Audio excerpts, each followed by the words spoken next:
This program is brought to you by Emory University.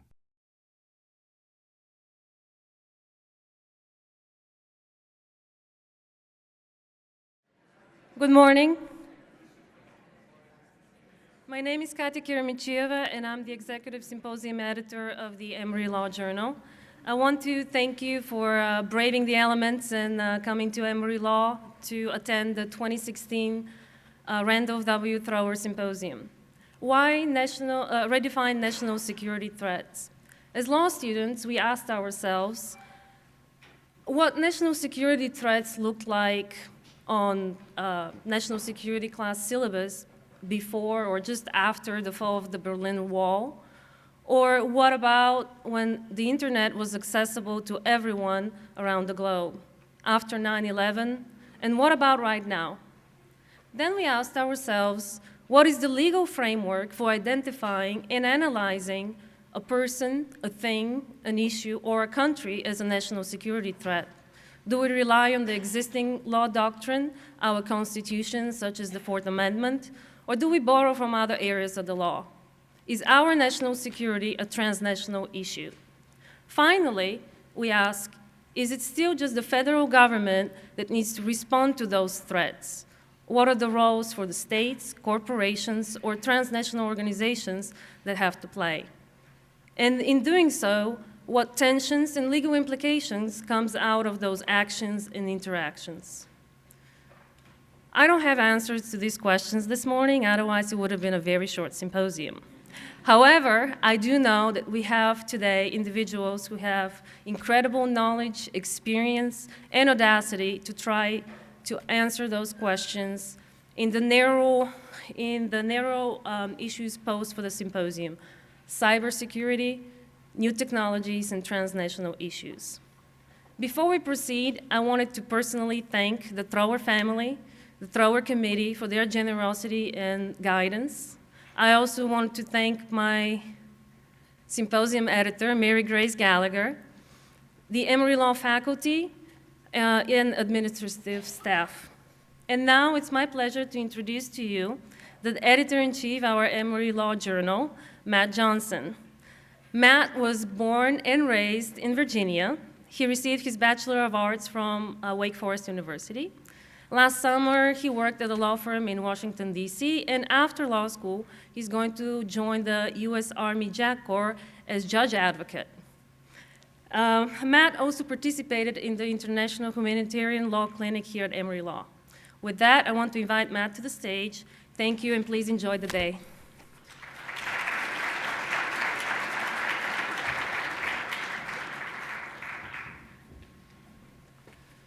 Thank you, Katia, and good morning, everyone. My name is Matt Johnson. I am the editor-in-chief of the Emory Law Journal, and it is my pleasure to join Katia and Dean Shapiro in welcoming all of you to the 35th Annual Randolph W. Thrower Symposium. We're delighted to have so many people here this morning to join us in honoring the life of Randolph Thrower and to join us in a discussion that is sure to be engaging, and we have a very exciting day ahead of us. This year's symposium, titled Redefined National Security Threats, has something for every person in this room. In a way, national security law is an umbrella term. National security law is constitutional law. It's criminal law, administrative, immigration, and international law. And any discussion of national security law inevitably touches on important fundamental values like liberty, security, the rule of law, and the role of the state. And it's a rapidly changing field. Within the last 7 days, Twitter announced that it's disbanding 125,000 accounts for associations with extremism. The Director of National Intelligence, General James Clapper, announced that cyber insecurity is one of the main vulnerabilities facing the United States today. And in Texas, on Monday, a federal judge denied a second request to bar Syrian refugees from entering the state.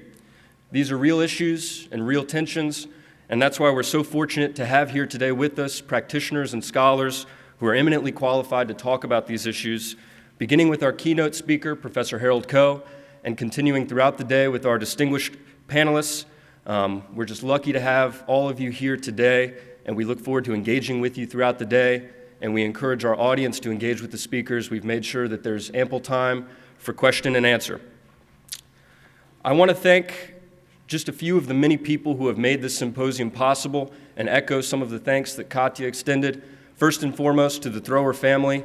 It's your generosity that makes this entire day possible, top to bottom, and it would not happen without all of you. And it's a testament to your commitment that this is now the 35th annual Randolph W. Thrower Symposium. In addition, I'd like to thank the Thrower Committee, the Emory faculty, and an Emory administration who have helped with the planning throughout the whole year for this event.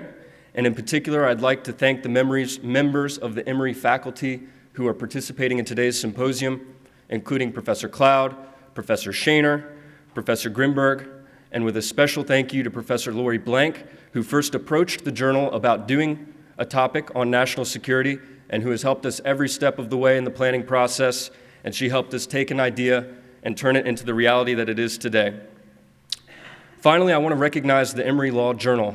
First and foremost, Katya, who is our very capable executive symposium editor. She has worked tirelessly over the last few months to plan for today's symposium. And if you wouldn't mind, I'd like to give her and Mary Grace Gallagher, our symposium editor as well, a round of applause just for their work.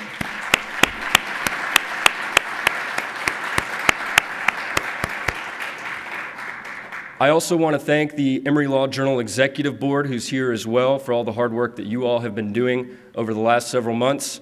As many of you know, publishing a journal is not easy, and you guys have been committed through it all, and so we really appreciate that. And I want to recognize the 2 L's of the Emory Law Journal who represent the future of the Law Journal. They've been running around the clock the last few days, making sure that all of the logistics for the event are taken care of.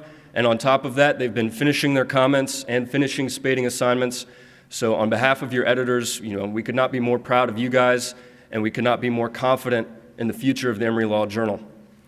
Without any further ado, it is my pleasure to introduce a man who needs no introduction around here. Dean Robert Shapiro is the Asa Griggs Candler Professor of Law and Dean of Emory University School of Law. Dean Shapiro received his BA from Yale, his master's from Stanford, and his law degree from Yale Law School.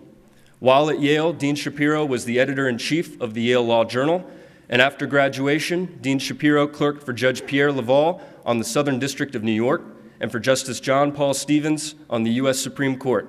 And if I may add a selfish note as well, Dean Shapiro has been a tremendous and steadfast advocate for the Law Journal, and we sincerely appreciate his leadership. So please join me in welcoming our Dean, Dean Robert Shapiro.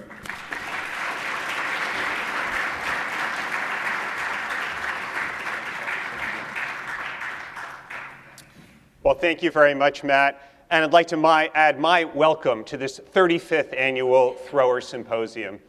An academic year has highlights, and the Thrower Symposium is always a shimmering highlight in the academic calendar of Emory Law School. Now, this symposium has been generously endowed by the family of Randolph W. Thrower. At Emory Law School, we seek to advance the rule of law and promote positive social transformation through the students we educate, the ideas we create, and the service we perform. Mr. Thrower was a shining exemplar of these ideals. Following his graduation from Emory Law School in 1936, he dedicated himself to service in the public and the private realm, including serving as the Commissioner of the Internal Revenue Service from 1969 to 1971, where he scrupulously guarded the integrity of that powerful body and stood as a bulwark against undue political influence. Now, Mr. Thrower passed away in 2014 at the age of 100. For the previous 3 decades, he regularly attended this symposium and was a personal inspiration to all of us. His absence is keenly felt today, but this symposium does serve as an enduring tribute to Randolph W. Thrower and part of his enduring legacy. We're also very pleased to be able to welcome members of Mr. Thrower's family today, including his daughter, Patricia Barmeyer, and his grandson, Wilson Barmeyer. Now, the Thrower Symposium itself is a wonderful realization of Mr. Thrower's vision.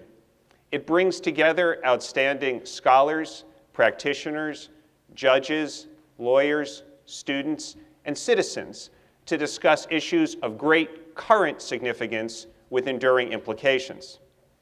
Previous thrower symposia have focused on such topics as freedom of speech, dispute resolution, innovation, the politics of the judiciary, federalism. Today's symposium on redefined national security threats, tensions, and legal implications continues that great tradition. In a few moments, we're going to open with a sterling keynote address by Professor Harold Koh, followed by several panels covering topics such as cybersecurity, new technologies, and immigration and transnational security. These are, of course, compelling issues and will bring great enlightenment today with the outstanding scholars and practitioners who will be here. Now turning to the topic of today's symposium. This is the season of politics, it's the season of polling, and so recent polls have revealed that the issue most on the minds of Americans today is national security and terrorism. That issue has actually topped the usual top issue, which is the state of the nation's economy. That particular ordering of issues is unusual, but the concern with national security is not. After all, providing for the security of the nation is a most basic function of government. And that issue has also always been the forefront in the United States. As Professor Koh has pointed out, from its founding, the Constitution of the United States has been deeply concerned with issues of security and insecurity. And in fact, the first 25 of the first 36 Federalist Papers deal with issues of national security. Professor Koh's colleague, Professor Akhil Amar, likes to point out that, well, today, we tend to focus a lot on Federalist 10 and its extolling of the virtues of an extended republic as an antidote to the dangers of faction. In fact, at the time, much more attention was focused on papers such as 4 through 6 and 8, which dealt exactly with the issues of whether the government would be strong enough to deal with concerns about national security. Professor Amar has also pointed out that these papers have a kind of geopolitical theory to them, an idea that given the oceans that would surround the United States would be protected from dangers of old world despots without the need for large standing armies stationed on domestic soil in time of peace, standing armies that were viewed as a potential threat to security and viewed as a potential danger of tyranny. So again, this concern with providing sufficient national security while being attentive to the potential dangers of a strong state have existed with us from the founding. And certainly today, the issue of how to protect against threats, foreign and domestic, while also safeguarding individual rights and civil liberties is indeed a compelling issue. And the issue of protecting national security while also honoring issues of civil rights and civil liberties presents a great challenge to issues of the rule of law. And so indeed today we do get to look at an issue that deals with the issue of protecting the rule of law in one of its most challenging contemporary contexts. Now, I'd certainly like to thank everybody who made this day possible, all of the organizers of the Thrower Symposium, the organizing committee, the family of Randolph W. Thrower, and especially the wonderful students of the Emory Law Journal, and in particular, the editor-in-chief, Matt Wilson, and the executive symposium editor, Katya Kurembachieva. You've done, as always, a wonderful job in bringing all of this together, and I'd certainly like to thank all of the attendees and the participants. Now I'd like to turn to introducing our keynote speaker today, Professor Harold Hongju Koh. Professor Koh is the Sterling Professor of International Law at Yale Law School. Professor Koh graduated from Harvard College and then received his BA and his MA from Oxford, where he was a Marshall Scholar. He then returned to Harvard, where he received his JD. Following his graduation, he clerked first on the United States Court of Appeals for the DC Circuit, and then for Justice Harry Blackmun on the United States Supreme Court. Professor Koh worked in private practice and also in the Office of Legal Counsel in the United States Department of Justice. He started teaching at Yale in 1985 and served as its 15th dean from 2004 to 2009. Previously, he had served as the United States Assistant Secretary of State for Democracy, Human Rights, and Labor. And subsequently to being dean, he served as the legal advisor to the State Department, where his service was recognized with the Secretary of State's Distinguished Service Award. Professor Ko is a renowned expert in the areas of public and private international law, human rights, and national security. His work has been recognized with 14 honorary degrees, more than 30 prizes. He has published 8 books, more than 180 articles. In addition, he has testified before Congress. He has litigated many cases involving international law in tribunals, foreign and domestic. He is recognized around the world as an outstanding scholar, an outstanding teacher, an outstanding mentor, a great advocate, a great public intellectual. He really represents the highest ideals of the legal academy and of the legal profession. So please join me in recognizing our keynote speaker, Professor Harold Ko.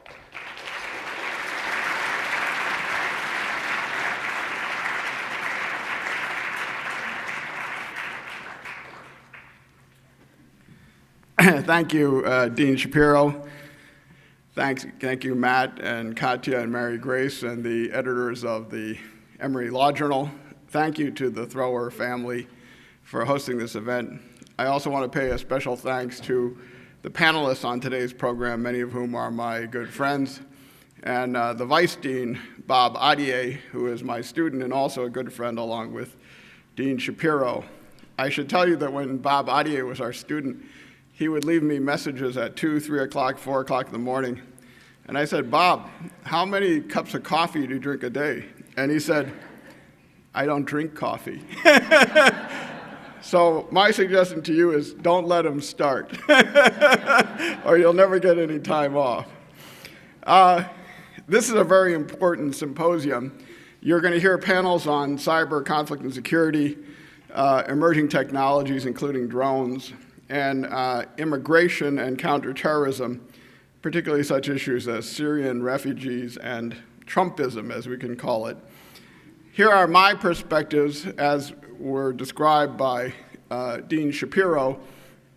By the way, don't add these up. Some of these were going on at the same time.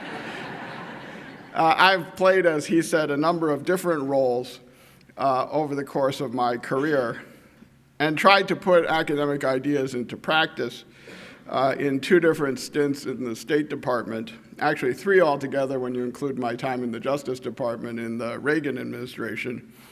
I was in top left Geneva for the Human Rights Council, top right Moscow for the National Nuclear Summit, bottom left Afghanistan. That's Rich Gross, by the way, who many of you may recognize, who was just here. Bottom right in Guantanamo. There are many accounts of this time, and I'd encourage you to take a look at them for background. Dan Klaidman's book, Killer Capture, Charlie Savage's remarkably complete account called Power Wars. And many of these issues are also written up and analyzed very thoughtfully on Just Security blog, of which I'm an editor. This is the most famous picture of my time in office. People are really interested in this time, I guess because of me. What people don't know is that we were on a transport plane heading into Tripoli. The plane was wide open, so they put a couple of nice seats in the middle, and I was the second-ranking person on the plane, so they put me behind the secretary. And then everybody started taking our pictures, and so I texted to her, "Look over your right shoulder," and so that is in fact what she is reading at the moment. That has subsequently been classified top secret. Throughout this experience, 2 questions came to mind regularly.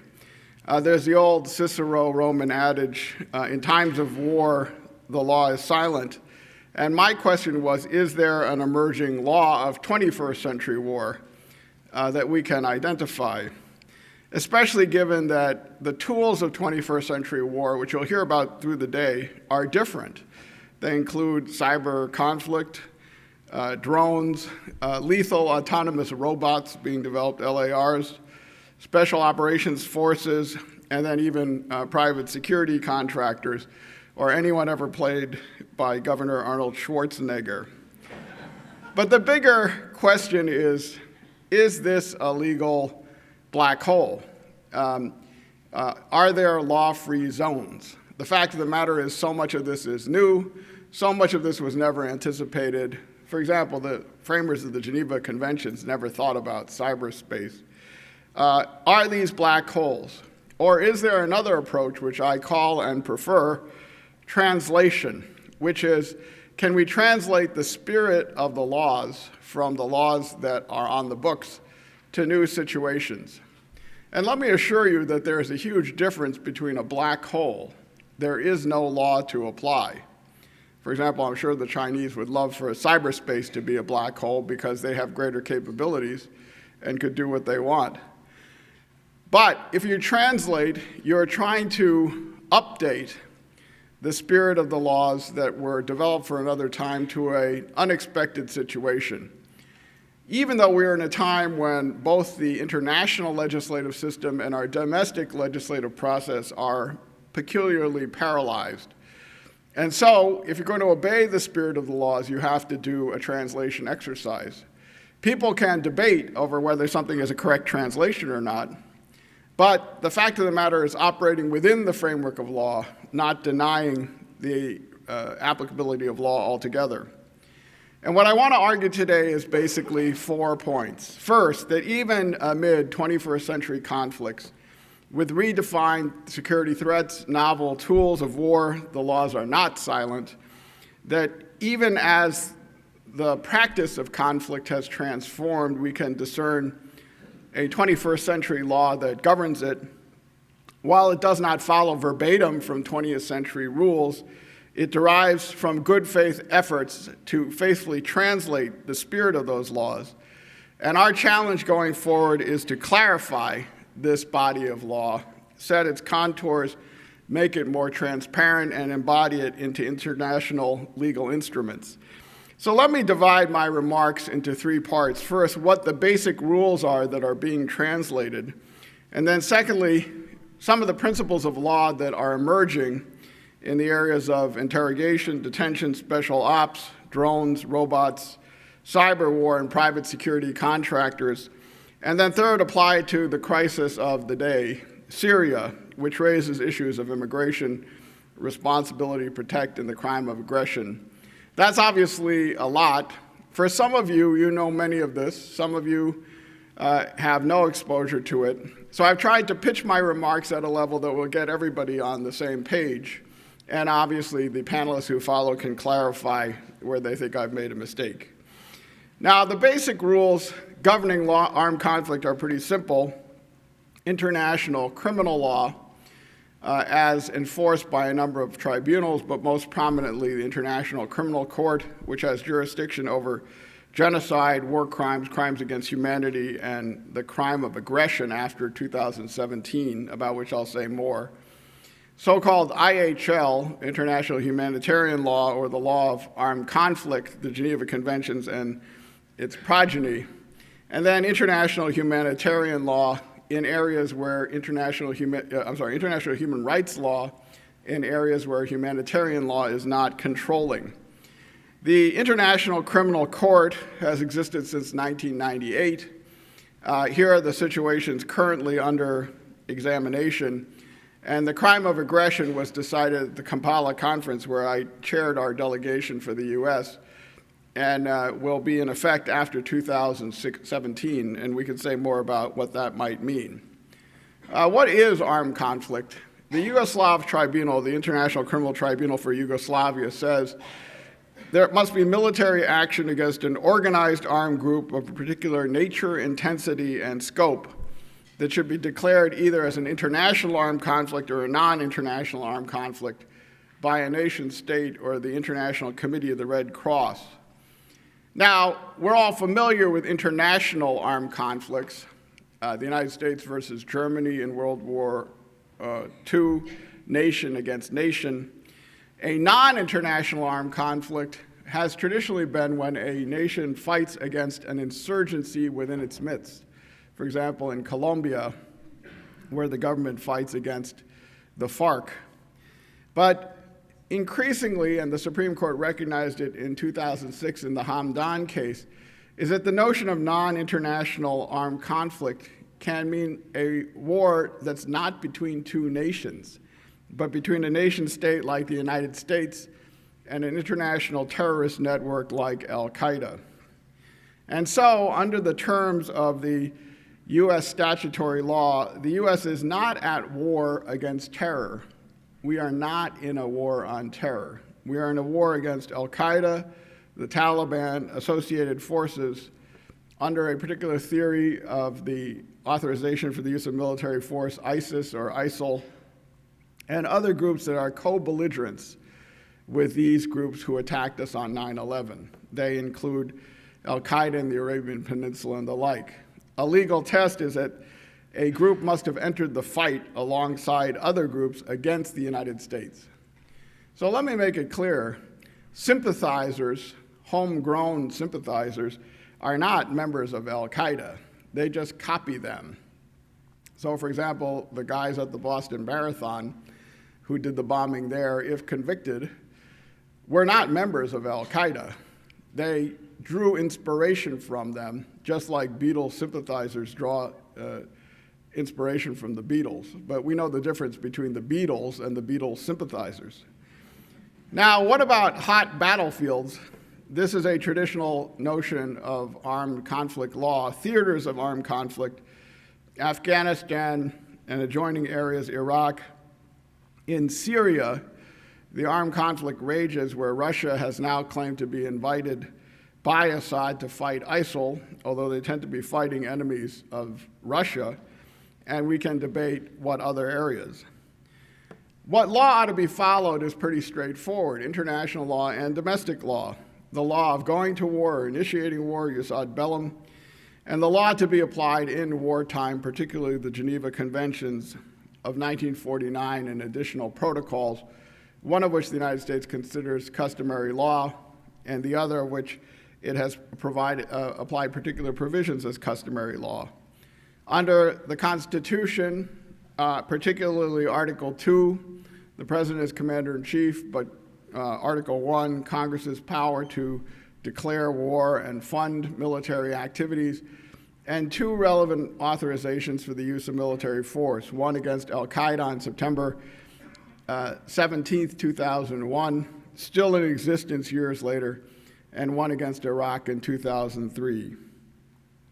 The position of the United States government has been consistently that the U.S. is in a non-international armed conflict with a particular set of groups, Al-Qaeda, the Taliban, and their associated forces, in response to the 9/11 attack, and are using force consistent with the laws of war in this armed conflict, but also with a right of self-defense. And that Congress has authorized this in addition to the President's constitutional authorities that he can muster in such circumstances.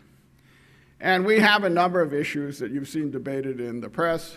Is there an armed conflict? When are you acting in self-defense? When has the state consented? One question often asked was it all right to kill bin Laden if he was holding in his hand a cell phone and the troops who approached him did not feel in jeopardy? The answer is, if with the cell phone he could launch attacks on the Twin Towers, you are acting in national self-defense under those circumstances.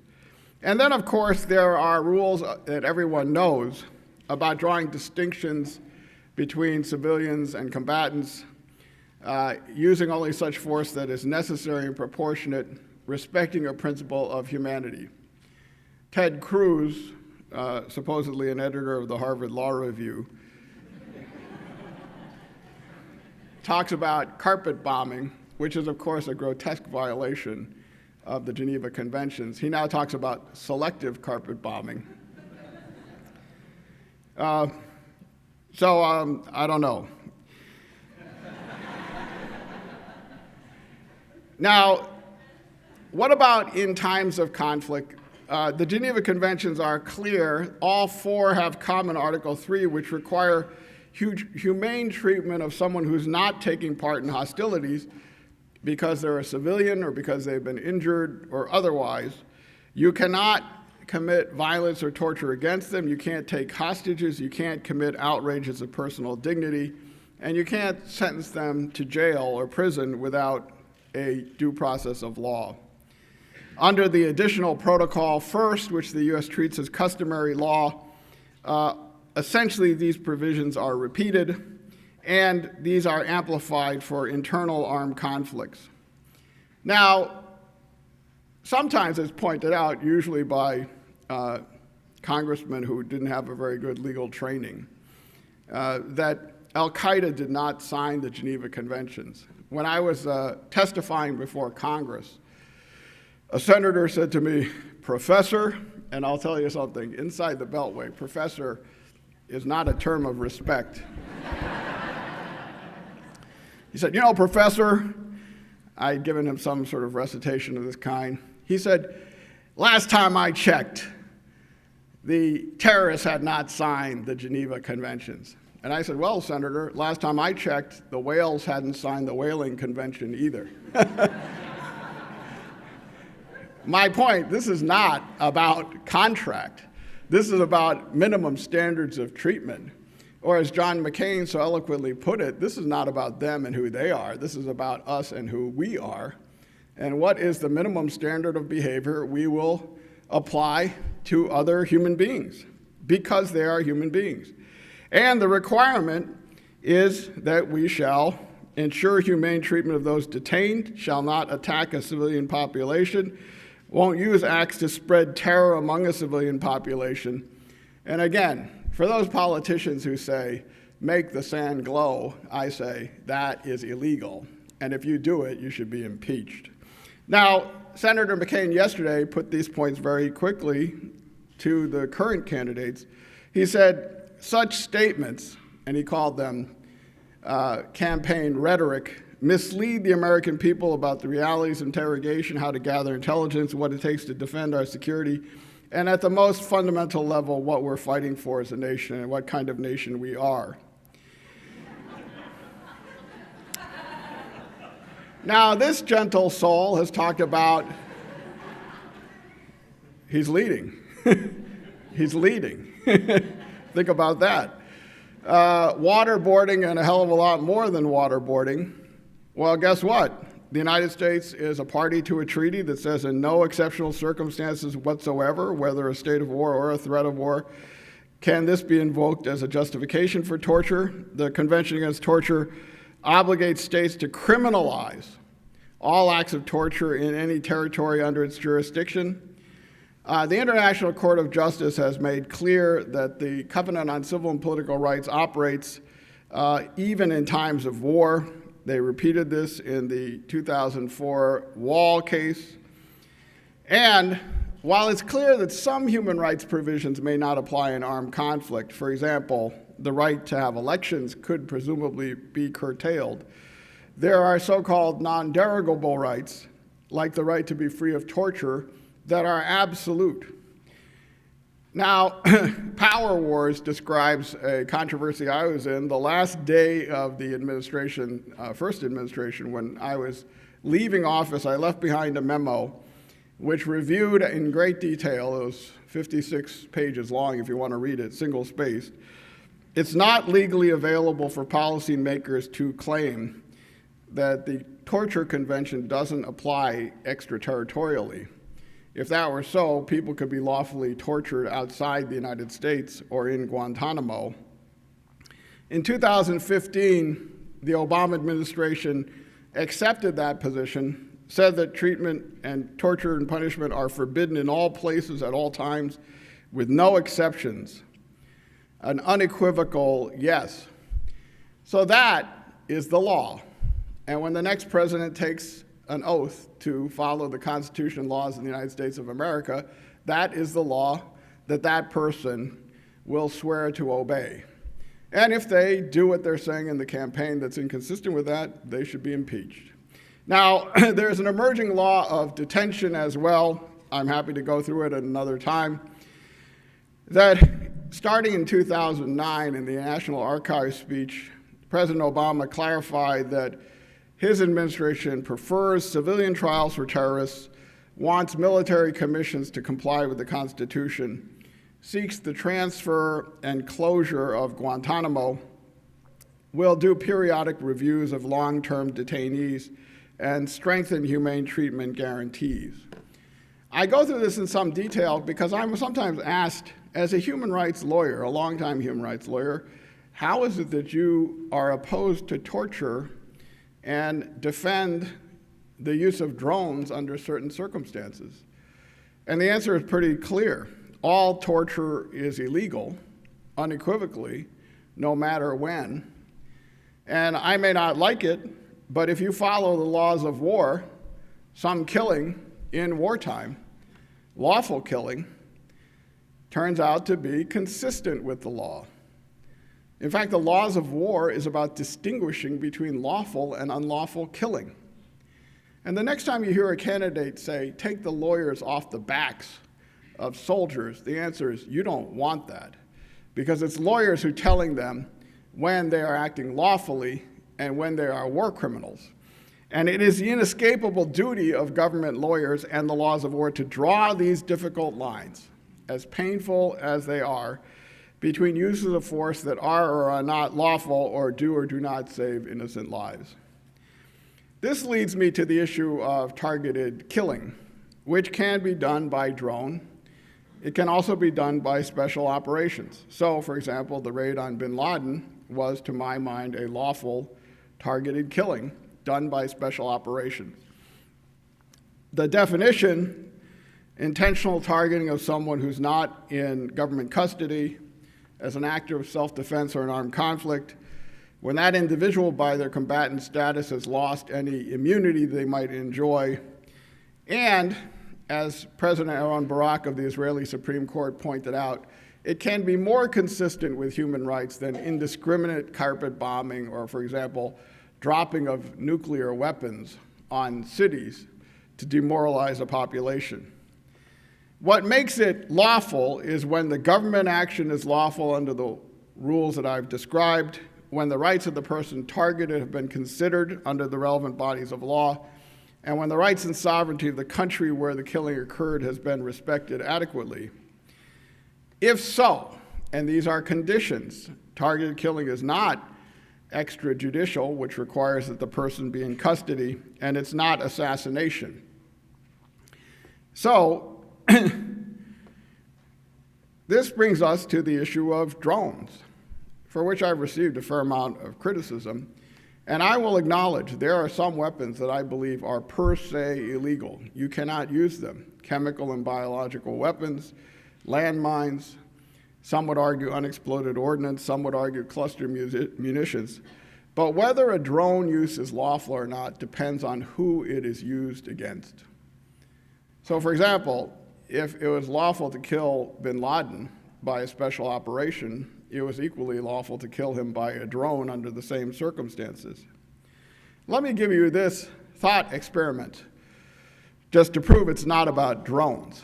After all, the history of warfare is using more and more accurate, more and more remotely targeted weapons, whether they are bows and arrows, spears, catapults, trebuchets, guided missiles, or drones. Suppose that Congress had passed on September 17th a authorization for the use of military force against the people who attacked us on 9/11. And suppose the winner of the popular vote was president. And suppose he came out and said the following: we were attacked on 9/11, 3,000 innocent people were killed for going to work. We must respond. I'll tell you what I will not do. I will not torture anybody. I will not open Guantanamo. I will not invade Iraq. I will not do extraordinary renditions or kidnapping. I will not violate people's privacy rights through surveillance. I will coordinate with our allies. But if Osama bin Laden and his closest advisors are in a cave in Tora Bora, and the only way that I can reach them is by a drone, I will do that. Please support me.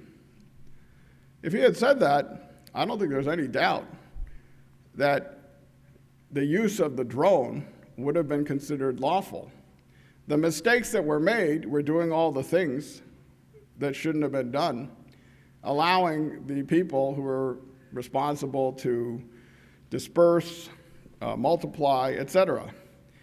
Now, at the beginning of his time in office, President Obama sought to bring this back into some kind of manageable legal frame.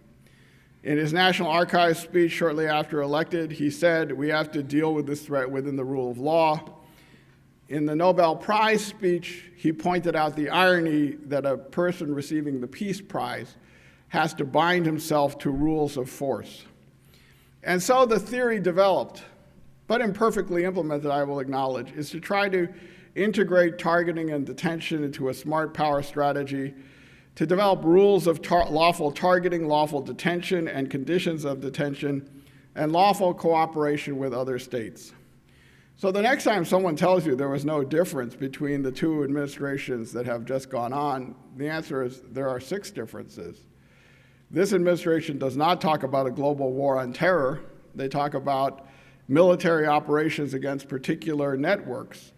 They rely on domestic law, and they rely on international law as an informing tool.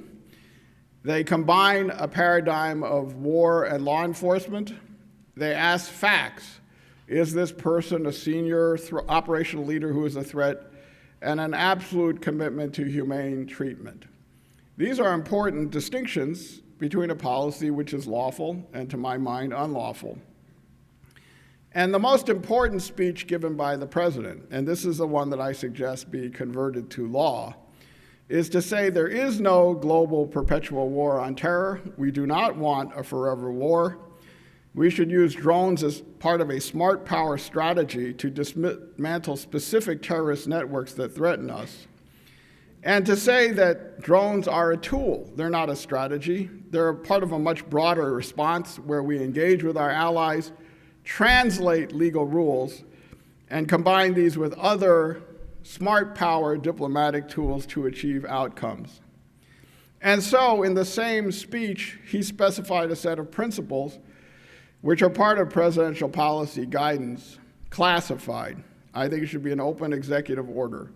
But here they are: a preference for capture over kill, respect for state sovereignty through a consent or enable or unwilling test, a definition of self-defense that meets the current situation, a targeting standard of someone who is a continuing and imminent threat or a senior operational leader, and near certainty that no civilians are present. Now, it may well be that there have been strikes that do not satisfy this standard. Those are wrong and should be investigated. But that doesn't mean that the legal rules are wrong. It just means that they weren't followed. Now, notice that these same rules can bind special ops, and they can bind private security contractors. So, for example, there are well-known private armies, Blackwater, et cetera. Part of the effort I engaged in at the State Department was to develop something called the Montreux document, which is a statement of principles to guide Sylvester Stallone, the Expendables, and all the others, to translate these rules into a code of conduct which 500 companies signed, and to use private contract law to internalize or embed these norms into contractor behavior. I mention this because the current flap is all about autonomous robots. These are robots which, in the most advanced technological form, and I'm sure they will come up in some of the discussion today, independently of human interference or supervision, acquire or engage targets. These are being developed in such countries as Korea. And the challenge is how to outlaw fully autonomous robots that have no human being in the loop. Now, notice a drone has a human being in the loop, and that person can make legal judgments. It is an autonomous robot that picks its own targets. And it should be clear that an lethal autonomous robot can become a Terminator that does not obey the laws of armed conflict. And if you watched Terminator 1, Terminator 2, Terminator 3, Terminator 4, Terminator 5, Terminator 6, all of them featuring the governor of California, you will see the dangers of unregulated autonomous robotic behavior. It may well be that the best approach long-term is to program such equipment to the extent possible with the drone standards, or targeting standards, and to follow the model from private security contractors, an executive order ideally enforced by statute directing contract terms and updating policies to ensure liability for violations. Now, another area, which I'm sure will be discussed today, so I'll pass over it lightly, is the law of cyber intrusions, ranging from monitoring to defense or security to espionage to hacking to what's sometimes called computer network exploitation of another system, to attack with broader physical consequences. So for example, what if you use a computer signal to open a dam or to shut down a hospital? It's just as much of a lethal attack as if you bombed that hospital or that dam. When I left the government, I suggested in a cleared speech 10 rules of cyber conflict, which you can look up. Here they are. And they can be compared with and combined with a private document called the Tallinn Manual, which Mike Schmidt of the National War College has developed to set a set of legal rules for cyber warfare. The broader question of how to legalize this is, again, translation. Cyberspace is not a law-free zone. Incorporation of these standards into other exercises, and then trying to develop these as diplomatic standards through new diplomatic forums like the Group of Governmental Experts or the World Conference on International Telecommunications. That brings me to my final topic, Syria, which is a most pressing situation just today. After 5 years, I think we have to agree it is a disaster. After declaring that Assad must go, of debating whether to arm rebel groups, of allowing the red line on chemical weapons to be crossed, of refusing to share the refugee burden, and now, as you heard from Matt Johnson, many states of the United States barring refugees from entering, even though many of the people in those states came because refugees were allowed to enter. We have this shocking scenario, 250,000 dead, 7 million displaced, 5 million refugees, 2 million children. This is a picture. It's not happy to look at, but this is the face of the Syrian crisis, a bloody civil war, human rights and humanitarian violations, a migrant crisis, border closings, interception at sea, combined with attacks on Muslims, discrimination, and claims that all Syrian refugees are members of ISIS, which obviously is not true. The debacle can be analyzed at length and should not be done in a series of campaign sound bites. Some of the elements are the evil of Assad, who we said must go, but now we are wavering on his future.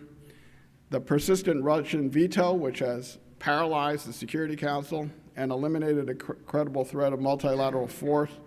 The absence of a viable peace process and a mismatch between our objectives and our soft power tools. The most egregious example of a false start, the red line, which led to this sickening spectacle. President Putin saying, we are protecting international law at the same time as they are seizing Crimea and supporting Assad. And so the slaughter continues, and under international law, some of my friends, some of my best friends are saying intervention is illegal. And it should be obvious that a non-intervention position at this moment is not pro-peace, but pro-slaughter. The West is almost the only group that is not in Syria. This leads, or could very well lead soon, to what I call the Haiti paradigm in US human rights policy in an article I wrote in 1994. Here is the pattern. There is a root cause crisis. Here, the war in Syria or Haiti. We don't respond. The refugees flee. We do respond, but to the refugees and not the root causes. Our harsh response is legitimated by the courts, and we end up with an upside-down policy, harsh on the refugees, soft on the regime. How do we prevent this from happening again? Now, one of the issues is whether Syrians can be intercepted and returned on the high seas. In the United States, they could be because of a ruling in the Haitian case, which I lost. But the European Court of Human Rights has largely ruled to the opposite, so Syrians are making it to shore. But states are increasingly enacting deterrence laws. For example, just the other day, Denmark passed a law which allowed police to seize valuables from people seeking asylum, like their wedding rings. The obvious point is they're trying to deter them from entering the country. Now, these laws will be challenged and I think struck down by the European Court of Human Rights. But the real point is this. In front of our eyes, while we are ignoring it, Europe is breaking. Europe is breaking. I'll repeat that. The three central features of Europe, the euro, the Schengen zone of immigration, and the very membership of Europe itself under the British and Greek threats to exit, Brexit and Grexit, there may not be a Europe. And the United States is fiddling while this Rome burns. Now, President Obama a few weeks ago in his last State of the Union said, again, we can use a smart power approach in Syria, and he said, this is our approach. And today, we are in the situation where in the town of Aleppo, which as you see is at the north, Russian and Assad forces are seizing the city away from rebel forces. Tens of thousands of people are rushing to the borders where they face the risk of being barrel bombed by Syrian Assad's troops. One question, and this is something debated among the various presidential candidates on both sides, some have urged the use of force to set up a humanitarian corridor. Look how close Aleppo is to Turkey.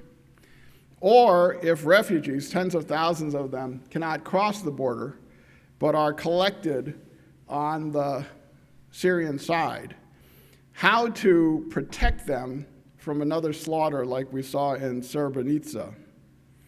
Now, some would say, those who believe that the UN Charter is absolute, that without a Security Council resolution, there's no way to intervene. If that were really true, any permanent 5-member could commit genocide against its own citizens, veto Security Council resolutions, and no one can do anything about it. To my mind, this unduly privileges sovereignty over every other UN value, including human rights. And interestingly, 7 years ago, President Obama said in his own Nobel Prize speech, I believe force can be justified on humanitarian grounds as it was in the Balkans or in other places that have been scarred by war. So one question is it possible at this moment to set up a no-fly zone to protect a humanitarian corridor that runs from the Turkish border to Aleppo? And a friend of mine, Richard Holbrooke, who passed away, suggested a broader strategy that would achieve a Dayton kind of experience. Notice that 5 years of Balkans tragedy led to a hopeless situation, or so it was thought, until in 1995, Holbrooke led an effort of diplomacy backed by force that achieved a ceasefire, a peace accord that has held to this day, not a shot fired in anger in Bosnia since 1995, which led to Slobodan Milosevic and Radovan Karadzic and General Mladic, 3 perpetrators going to the war crimes tribunals, protecting refugees and starting new countries like the country of Kosovo. Here is a proposal. This is just mine. America cannot be a bystander. It has to take the lead. in reviving negotiations and the peace accord in Geneva. It needs to create a limited corridor protected by a no-fly zone, work with Turkey and Jordan to manage refugee flows, stabilize Germany, where Merkel heroically has stood alone and may be defeated. The US must take more refugees itself. It may be able to tap into frozen Syrian assets and demand more funding so that Turkey's refugee camps can be emptied in an orderly basis into other parts of Europe, that President Obama can propose at the UN humanitarian summits that come up before the end of his time in office long-term solutions to this problem, press for a resolution expanding the mandate of the Refugee High Commissioner, mobilize private relief, develop a new regime in which international travel visas, for example, why should countries alone grant travel visas, and then pursue accountability? My friend Michael Ignatieff at the Harvard Kennedy School has done a great job on this issue, and if you look at his website, there's a plan of action that he proposes. And why do I say this? Many people think there's nothing you can do. Syria is a lost cause. It's becoming a black hole. But this cannot be the outcome of Arab Spring. Doing nothing can't be our only option. Nor can it be that as the crisis escalates, we bomb ISIL and leave Assad alone. And we are in a very real prospect now that the Russians and Assad will destroy their opposition and then turn to us and say, let's work together on eliminating ISIL and pay no price for all of this. Now, there is a precedent. I was in the State Department at the time in Kosovo, where the US led diplomacy backed by force to make legal rules that created a new nation, taking human rights and humanitarian concerns into account. There was use of force without a Security Council resolution. The United States did not declare a legal rationale, although other countries did. We called it illegal but legitimate. This is bizarre. When people want to get married in a same-sex marriage, do we say, oh, that's illegal but legitimate? Or if different race partners want to get married, do we say, oh, that's illegal but it's legitimate? So let them live as outlaws for the rest of their lives? Or do we try to change the law to improve the situation? And this is the issue that we face with regard to the broader question of responsibility to protect. After Kosovo, it was argued that when the Security Council fails to act because of a Russian veto or otherwise, concerned states cannot rule out other means of response. I have suggested in various places a test, a very limited test, for when use of force without a Security Council authorization could be permissible for a limited period of time. For example, in this circumstance, to create a no-fly corridor over Syria to secure and stabilize the situation as part of a broader solution. And you can debate these, and I encourage you to do so. And it may well be that no one will pre-authorize this, but in tort law, we have a Good Samaritan principle where we don't authorize people to intervene in situations before the fact, but when they do, they are usually exempted from wrongfulness after the fact. You don't say that you didn't violate the letter of the law, you said you have an affirmative defense. And my view is that this is a role lawyers should play in service of human dignity in this moment of crisis. Finally, and I point you to an article that just came out in the American Journal of International Law, the crazy part of all of this is the International Criminal Court is about to adopt a crime of aggression, which could end up prosecuting people for using force to create a humanitarian corridor. Does it make any sense to charge leaders with aggression when they use force to prevent genocide, crimes against humanity, war crimes, or refugee outflows? How do we make sure that the well-meaning sponsors of the crime of aggression don't make the world worse by trying to make it better? So let me close on this note. As a matter of international law, we need to clarify the rules. As a matter of domestic law, we really do need to demand that Congress, whether it likes it or not, step up to its constitutional responsibilities. Senator McConnell is trying again. Speaker Ryan is trying again. Maybe Congress doesn't want to vote on whether people go off to fight and die, but that's their job. Finally, all of these rules, some of them are policy, some of them are aspirations. We need to do more to promote transparency, standard-setting enforcement, and external oversight. But what I wanted to argue today is very simple. We do not have to apply the Turner Doctrine. You know it well. What's law got to do with it? What's law but a sweet old-fashioned notion? After all, if you never heard of a drone or an autonomous robot or a cyber attack or a humanitarian corridor, then maybe there is no law to apply. But what you want to do is to update the law, not to have a black hole, but to translate an emerging law of the 21st century, then there's a lot of law to be developed, applied, codified, and enforced. Now, I've skated over a huge amount of material, most of which I think will be explored in much more depth and subtlety by my colleagues on the panels that follow. But if there's a message for you all, it's the one I gave at the beginning, that 21st century law of war is developing. It is not a black hole, it is a translation exercise. And it is our job as lawyers who serve the law, like Randolph Thrower did, to develop these norms so they can help us to deal with the redefined security threats and the tools of armed conflict that are going to be in our hands for the next century and beyond. Thank you very much, and thank you for having me here.